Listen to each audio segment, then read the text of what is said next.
காதிட்ட வந்து கத்தாத ஒரு எத்தனை வாட்டி சொல்லு. சித்தப்பா எனக்கு 10 ரூபா வேணும், மிட்டாய் வாங்க. முட்டாய் முட்டாய் தின்னு முட்டாய் தின்னு ஏற்கனவே பல்ல புழு பிடிச்சிது. இல்ல வேற உனக்கு முட்டாய் கேட்க. எப்ப பார்த்தாலும் இப்படியே சொல்லியாரு. இன்னைக்கு எப்படியாவது 10 ரூபா வாங்கியே ஆகும்.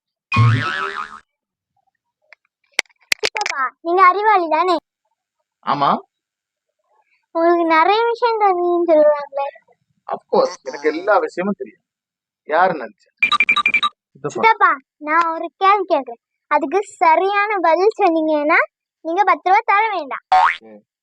இல்லனா பதில் சொல்லலைன்னா எனக்கு நீங்க 10 ரூபா தரணும். ஓஹோ, அவ்வளவுதானா? நீ கேள்வி கேட்டு என்கிட்ட பதில் என்ன நினைக்கியா? என்ன வேணா கேளு, நான் சொல்றேன். அப்ப 10 ரூபா எடுத்துங்க. 10 ரூபா தானே? இப்ப பாரு, இங்க பாரு. 10 ரூபா. இப்போ உன் கேள்வி நீ கேளு. சித்தப்பா 10ஆம் கிளாஸ் 12ஆம் கிளாஸ் காலேஜ் பெரிய பரீட்சையில மார்க் குறைவா எடுத்தா அது என்னமோ அதுக்கு பேர் ரீவேல்யூவேஷன்.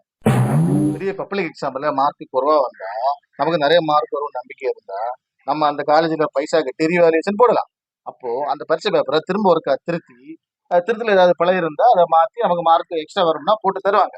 அதுக்கு பிறகு ரீவேல்யூவேஷன். இது கூட தெரியாது, கேள்வி கேட்கறாங்க.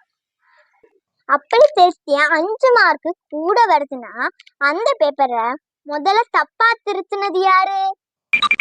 முதல்ல தப்பா திருத்தின டீச்சர் தான். அந்த டீச்சர் பண்ண தப்புக்கு நம்ம எதுக்கு ரீவேல்யூவேஷன் காசு கட்டணும்? ஐயோ, கரெக்டா கேட்டு விட்டாலே. ஆமா, நம்ம ரீவேல்யூவேஷனுக்கு நம்ம எதுக்கு காசு கட்டணும்? அவங்க தானே தப்பு பண்ணாங்க. இவனுக்கு என்ன பதில் சொல்றது? பாத்தீங்களா, உங்களால சரியான பதில் சொல்ல முடியாது. 10 ரூபா எடுங்க. நான் முட்டாய் வாங்க போறேன்.